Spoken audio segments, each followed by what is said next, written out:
Hello everybody, my name is Hammock. Today I'll be casting King of the Hill product in RGL Invite Season 6, Week 6 with Imposters versus Home Depot eSports. God, that's always a lot to remember. A little bit late on this week, just because, you know, the world's on fire, the cake is a lie, and other stuff. Let's start the game. Watching Cyclones to start off with. Wait a minute, someone already died. Interesting. Late kill feed. Let's see Cyclones setup. Goes for the MLG jump to get the mini on Japan. You stand like round about here, you can jump there without having to use any mini or dispenser to stand behind, where people usually did beforehand. Imposters keeping up their naming scheme of naming themselves similar to the other team with parody names. It's like Stakelington is got Filamington, Timed and Timeless, Large Blue Woman, and Little Green Man. I really like these names. Also, I've made the interesting discovery, which is since I mostly just play TF2 now to do the casting, since I've been doing a little bit of Team Fortress 2 Classic, which is a completely separate game, I get the benefit of using custom skins and data packs in this game because I'm not playing on any like server with SPPR, which means I get to enjoy the glorious things such as Tiny Heavy, which is a voice pack made by the lovely Benjamoose, who you may recognize his voice because he's done a number of things, including more recently voicing the civilian in Team Fortress 2 Classic. He also did The Gentleman Pyro, which I tried to add, but I don't think it's really working. I'll have to look into that. Instead, the Pyro might just be very silent. Or maybe the voice lines are just very, very quiet. I haven't really figured out how to make the voice lines louder than everything else. That's going to be a little bit less strategizing, as is with King of the Hill, since there's a little bit less engineer tech going on besides the impressive mini-sentry jump onto Japan, which is the little ledge here. There's actually a lot of debate, so I may be completely wrong because there are different callouts per region. So obviously there'll be some callouts like in CP Steel, there's places called Heaven and Hell, and there's a place called Texas, and I have no idea what Texas is. I'm gonna have to like look that stuff up for Steel Week. But there's also like callouts that just come from playing in a team, where you're just like, oh, there's like, oh, I have to deal with like on upward last, the little boxes where you can shoot through the crack, like. People near you just call that Inzo because Inzo always use that spot. And, you know, I'll say like Lenny on like Bad Order Last when no one knows what the fuck that is. So, there's probably a lot of callouts in here that I don't know properly. I always just was shown that this is Japan and this is China because Japan is Little China. But I think Japan is actually this little like spot that a sniper can peek here. And then I have no idea what this is.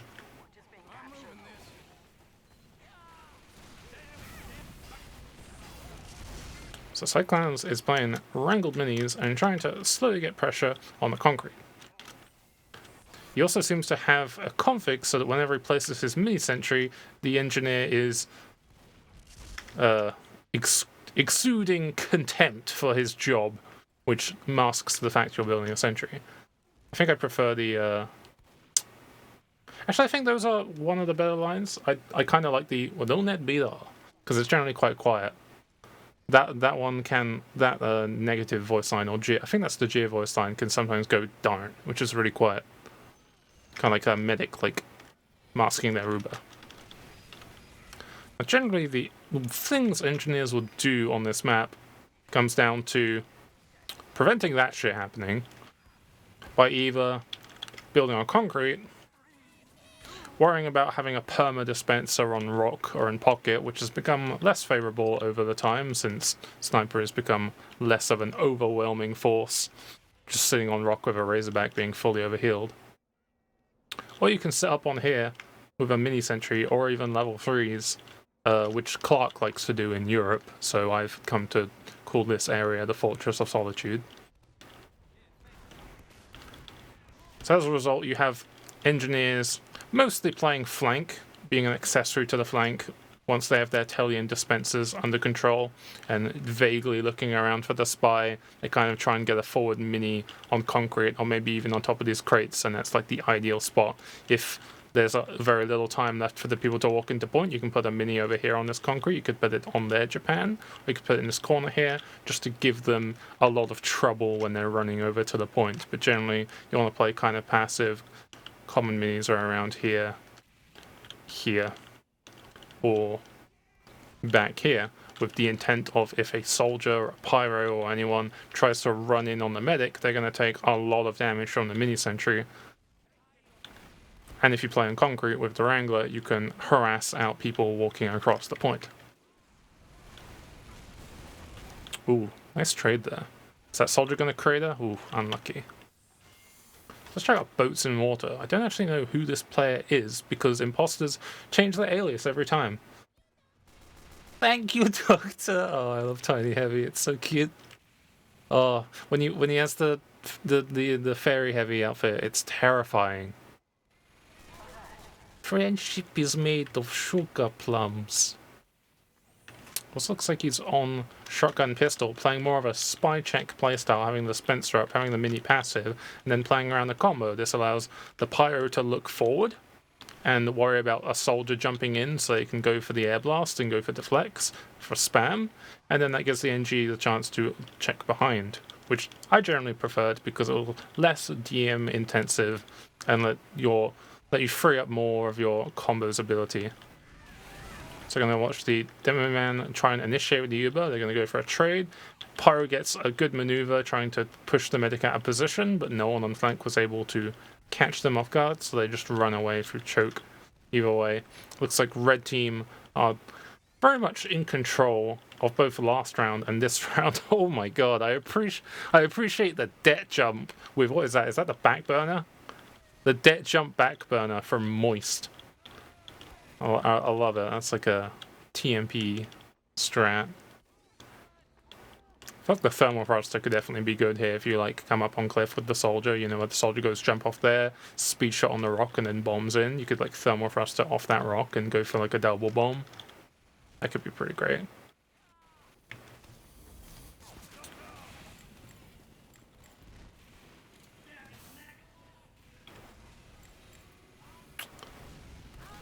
Rip Sticklington. He's actually on the kunai. Very risky. Gets hit by any spam, he's pretty much dead, but I see the opportunities there, since they're very much clustered up. If you can get a stab on one part of the combo, you can potentially tank a pill or like more than a second of direct fire from a heavy to get another pick. Perhaps Big Earner might be a little bit more favourable. Especially since this map is quite small, you could potentially get a stab and use the speed boost and invisibility to run straight to one of the nearby health kits.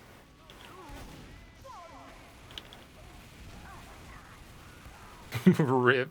The scout got dropped. Let's watch our blue team gonna take control of this. Man, this is just really bad for blue team. Like, the medic's putting a ton of heals into the demo man and just watching the heavy like advance forward and not giving them like an arrow at all. So that was pretty much a roll there from the red team. From Imposters, I'm pretty sure. Let me just double check. The Imposters are, yeah, the red team, because they're all the like funny names. Let me load up the next intuition. Let me load up the next STV. Have a splishy splashy yin in this trying time. I'm glad I organized these folders. There we go. I have like the folders organized by like the season and then the week. Okay, close that. There we go. See Boats and Waters rollout. Telly up. Spencer or teleporter behind the house, placing a mini pretty far back in roller distance, although I'm pretty sure both demos will be running Iron Bomber, so that's probably not as much of a trouble. But not going for the tricky Japan 180 rollout mini placement like Cyclones is. Cyclones has that big engineer TF brain.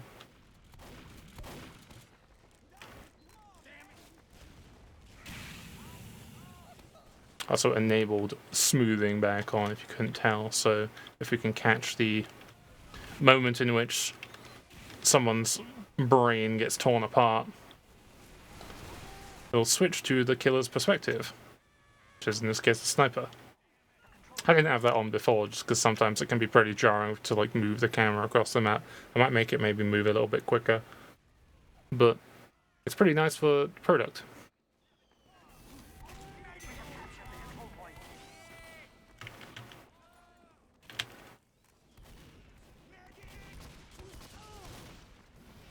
So it looks like Flamington.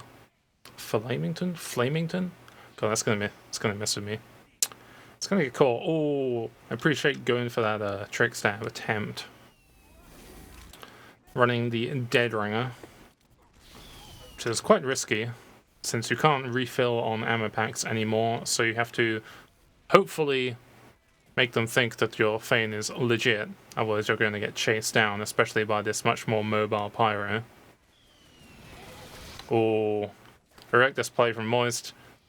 Getting these free deaths in as well because they uber flashed, and they managed to take off the medic in the process. Yes, fire. The fire's actually remaining on the heavy's head. Eternal fire.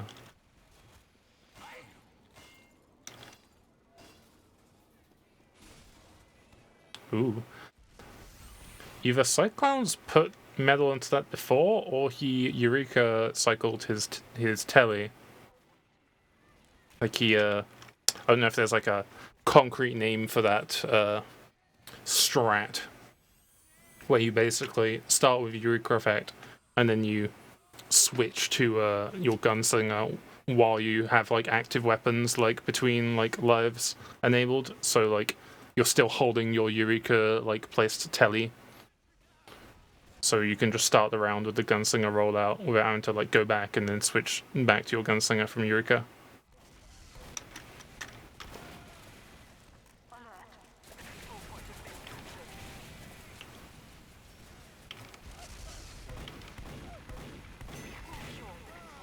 Ooh.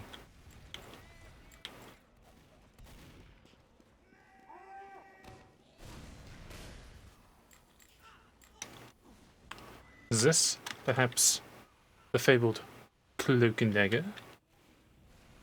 I cannot see because I have unbound my ability to cycle between loadouts. But it looks like it is. I like it. Oh. Actually goes for the revolver and takes down the medic. Pretty great.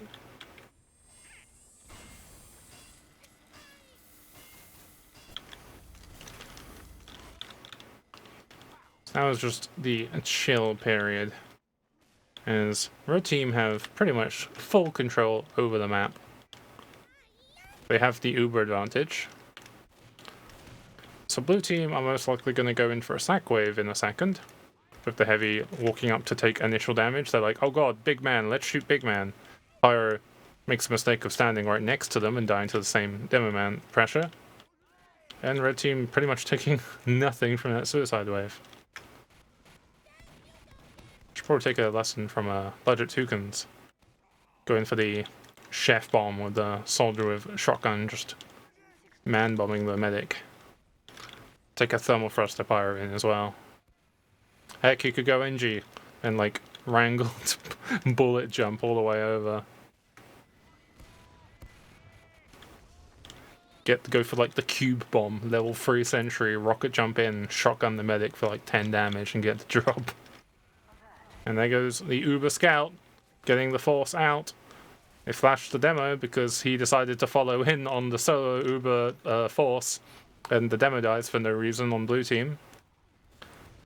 Timeless getting revolver down because looks like there's not as much coordination on the side of blue in terms of getting arrows onto people, but I think that's just everyone being very spread out. Medic not really trusting the demo man here, just letting him walk forward on the point, take a bunch of damage, and yeah. So it's definitely a uncoordinated team. Sadly, this was the only STV available from Invite, so it does look like it might be a bit of a roll on the Imposters side. But it'll be interesting to see if they can potentially get a reverse sweep here.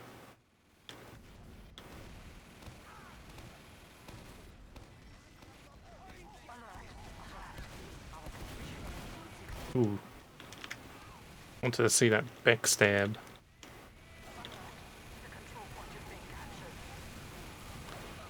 So I'll be going for the fat bomb. Oh, suddenly got a bit brighter. I wonder what happened.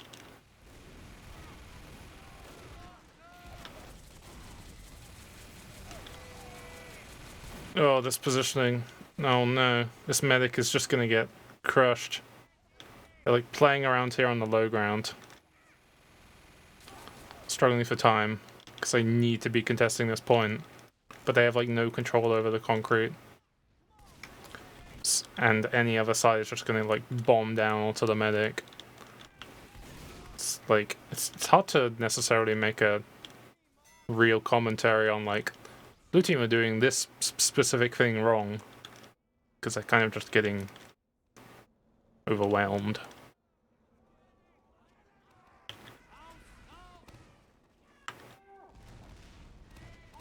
Instead, we'll see this pyro who's probably going to go for a fat detonator bomb and probably kill the demo man. Let's see. Oh, playing a little bit more passive this time. Aware that a spy may exist. Potentially. Nah, they're going in. Let's get him. Oh. Went in, went fishing, probably saw that the demo and the medic were nearby, but went in and the only person close by was the heavy, sadly.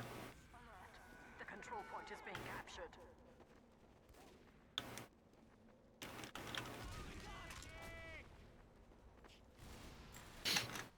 Ooh, nice little hidey hole here. Will anyone see? The sniper does, in fact, see. And they totally killed him. He is dead.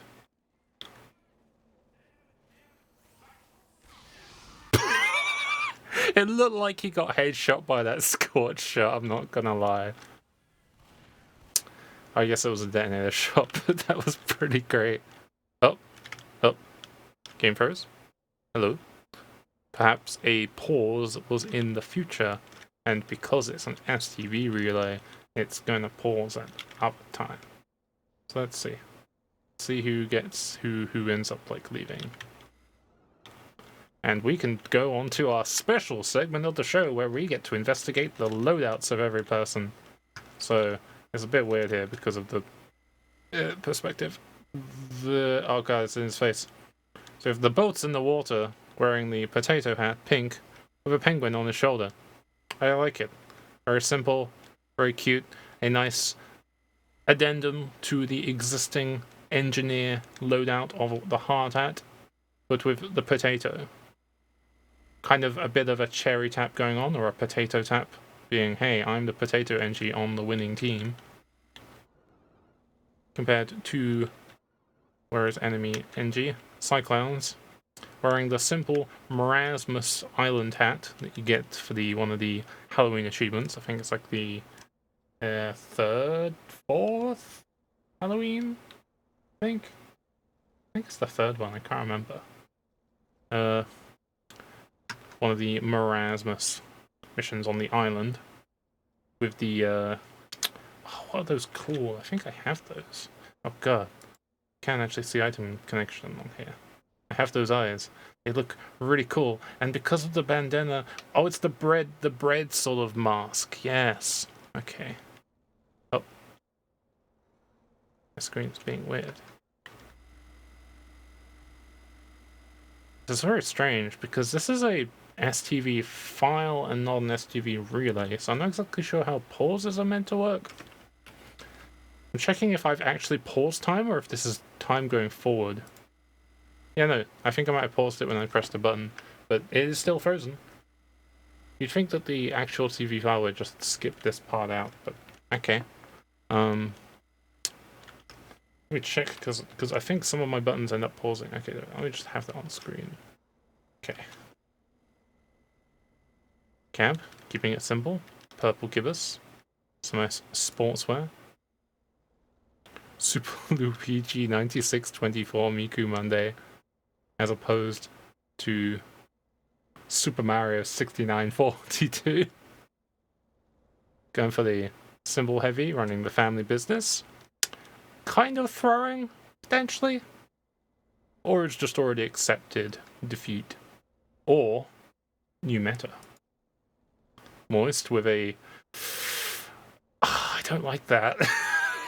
I don't like that. Oh, that's gross. It's... I mean, I like the coat, but I don't even know what that is. It's like... It reminds me of that episode of SpongeBob where they had the Halloween costumes, and it's like he just fucking shaved off his sponge, revealing his brain and his eyes. It's like, yeah, they were all scared of your weird hat. Oh, that's not my hat. That's my brain. Oh. I don't know why I remember that specifically. Autism. Let's look at this medic's loadout. Oh, look at that, like, sparkly, like, sort of snow kind of loadout, and the sort of space.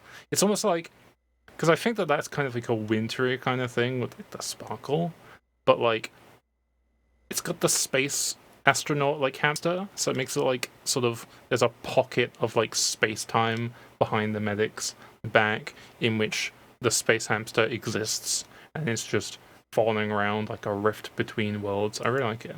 Oh, unpause. Nice. The hat game is over. I should probably make I should make like a little like scene transition there for like the welcome to the hat show. The Team Fortress 2 fashion show. Oh. The most important part of a cast, obviously. Let me check Flamington to see if they get some nice headshots. Apparently Moist was completely oblivious to the ambassador shot that passed right past their head. Go for the 102. Go for the 102. Yep, Cyclone's gonna deny the pack. Coming back. Gets an arrow. Spoy. Oh, gets the 97 headshot.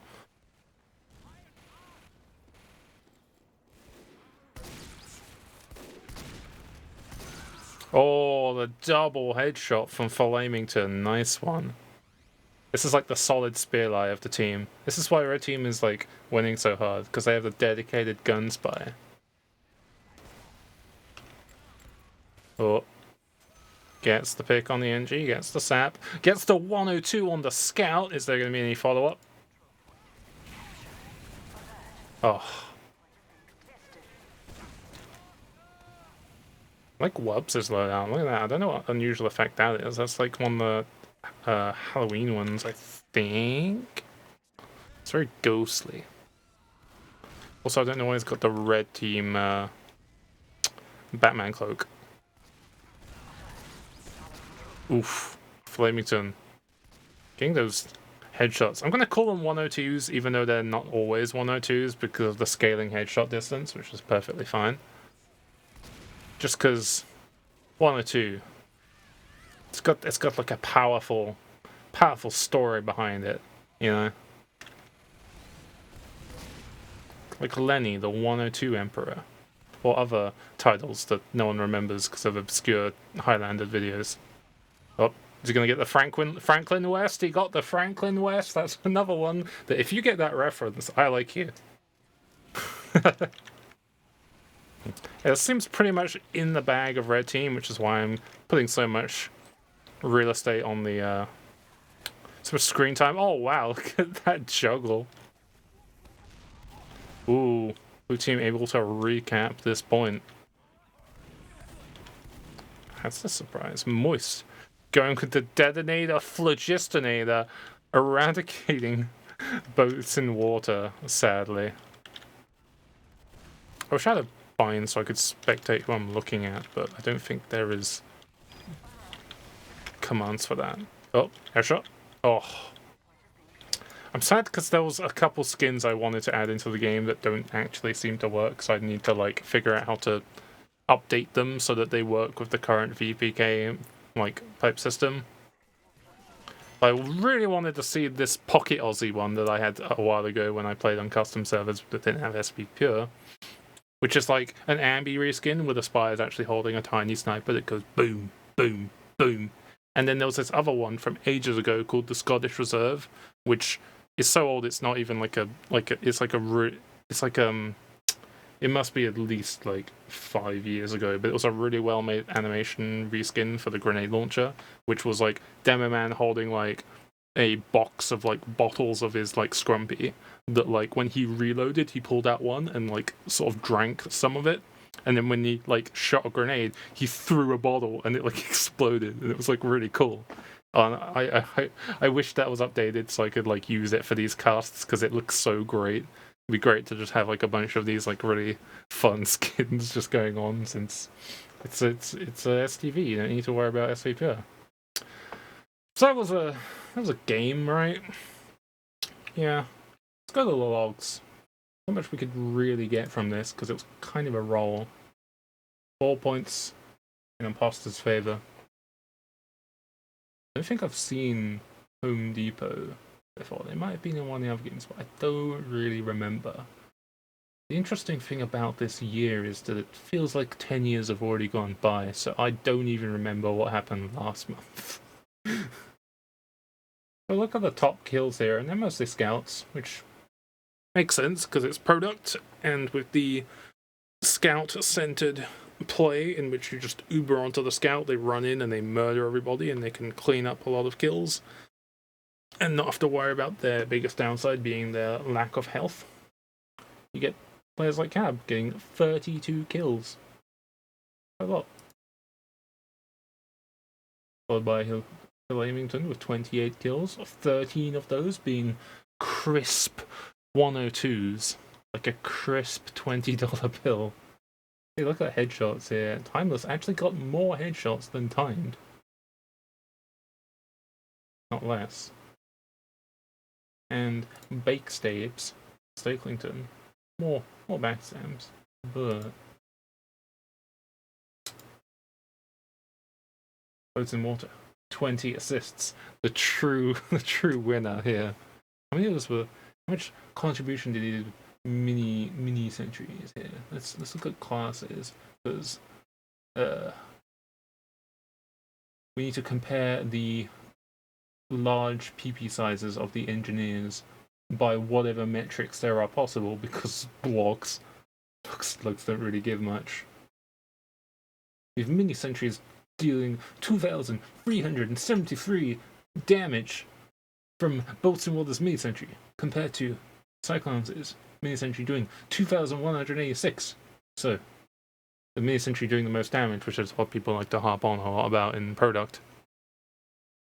Bolts and Water, better engineer. There is actually like spreadsheets people are making of this is the better engineer, which I think is wild, because how can you measure an engineer skill in a team game like against each other? It's like doesn't really work. But if there is a way of measuring it, we should be measuring it based on the amount of teleports, but there's no way of tracking that in these logs, sadly. I think there used to be in like some older logs, like the logs built into like TF2 lobby from ages ago, but I don't remember. Anyway, I think I'll go on to the Steel game next, because I'm going to just record these like side by side. So hopefully if you enjoyed this game, including obviously the amazing segment during the pause looking at the different hats, then feel free to like the video and share it with your friends and be like, hey look, there was this cast that went on where we just put way too much time spectating the engineer. Because this is the content people want. The engineer POVs and STVs. Alright. That was a peek. Have a nice day if you're surviving this terrible year. And hopefully I'll see you next time.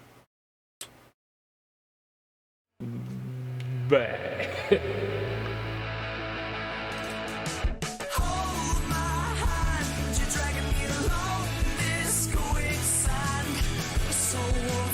castle's falling down. As the glass fills up with the brain, don't be ashamed. You only get one damn chance with this game.